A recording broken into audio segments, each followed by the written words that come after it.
ठाणे महानगरपालिकेच्या परिवहन सेवेत वातानुकूलित डबल डेकर इलेक्ट्रिक बस दाखल झाली असून या बसचा शुभारंभ आज राज्याचे उपमुख्यमंत्री एकनाथ शिंदे यांच्या हस्ते करण्यात आला.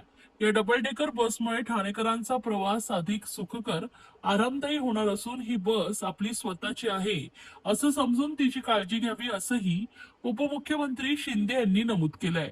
यावेळी महापौर शर्मिला पिंपळकर, महापालिका आयुक्त सौरभ राव, जिल्हाधिकारी डॉक्टर श्रीकृष्ण पांचाळ, उपमहापौर कृष्णा पाटील, सभागृह नेते हनुमंत जगदाळे, विरोधी पक्षनेते शानू पठाण, स्थानिक नगरसेवक राजेश मोरे, नगरसेविका काजल गुनिजन, अतिरिक्त आयुक्त 1 संदीप माळवी, अतिरिक्त आयुक्त 2 प्रशांत रोडे, उपायुक्त जीजी गोदेपुरे, मधुकर बोडके, डॉक्टर मिताली संचेती, दीपक झिंजाड, जितेंद्र निकम, टीएमटीचे व्यवस्थापक भालचंद्र बेहरे उपस्थित होते. यावेळी उपमुख्यमंत्री एकनाथ शिंदे यांनी महापालिका भवन येथून लुईसवाडी ते पुन्हा महापालिका भवन असा प्रवास डबल डेकर बसमधून केलाय. जीसीसी तत्वांवर या बसेस ठाणे परिवहन मध्ये दाखल होणार असून त्याचा कोणताही भार परिवहन सेवेवर पडणार नाही. या डबल डेकर बसमध्ये एकाच वेळी 65 प्रवासी आसनस्थ होऊन प्रवास करू शकणार आहेत, तर 33 प्रवासी उभे राहून प्रवास करू शकतील. सद्यस्थितीत ही बस 3 हात नाका ते गायमुख या मार्गांवर धावणार आहे. इलेक्ट्रिक बस असल्यामुळे ठाणेकरांचा प्रवास पर्यावरणपूरक असा होणार असून ठाणेकरांना या बसमधून पर्यटनाचा आनंद लुटता येणार असल्याचं नमूद केलंय. परिवहन ताफ्यात आणखी 9 बसेस लवकरच दाखल होणार असल्याचंही परिवहन व्यवस्थापक भालचंद्र बेहरे यांनी नमूद केले. या वर्षभरामध्ये ठाणे महापालिकेच्या परिवहन सेवेमध्ये 350 बसेसचा ताफ्यामध्ये 350 बसेस वाढणार आहेत आणि त्यामुळे ठाणेकरांना आता या बसेसची फ्रिक्वेन्सी चांगली मिळेल. त्यामुळे ठाणेकरांना मोठा दिलासा या प्रवासामध्ये मिळाल्याशिवाय राहणार नाही आणि म्हणून मी ठाणेकरांना देखील शुभेच्छा देतो आणि ही बस आपली स्वतःची आहे असं समजून या गाडीची निगा, काळजी, सुरक्षितता ठाणेकरांनी घ्यावी असं आवाहन करतो. पुन्हा एकदा महाराष्ट्र दिन आणि कामगार दिनाच्या खूप खूप शुभेच्छा.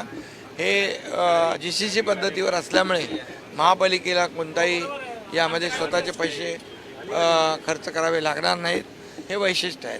भाई, ज्याप्रमाणे प्रवाशांची संख्या वाढते किंवा ठाणेकर नागरिकांची संख्या वाढते त्याप्रमाणे ठाणेकरांना तर दिलासा मिळणारच आहे. मात्र ठाण्यातली पर्यटन असेल म्हणजे गायमुख चौपाटी असेल, त्याचप्रमाणे शिळपाट्याची इकडची चौपाटी असेल, या ठिकाणी देखील लोक मोठ्या प्रमाणात फिरायला जाण्याची शक्यता आहे. मग चौपाटी पण आपण विकसित केलेली आहे आणि ज्या ज्या ठिकाणी आवश्यकता आहे त्या ठिकाणी या डबल डेकर बसेस जिथे रुंद रस्ते आहेत, या डबल डेकरला जे आवश्यक आहे त्याप्रमाणे त्या रूटवर या डबल डेकर बसेस चालतील आणि ठाणेकरांना एक वेगळा आगळा आनंद या डबल डेकर बसचा लुटता येईल आणि डबल कॅपॅसिटीने प्रवास करता येईल.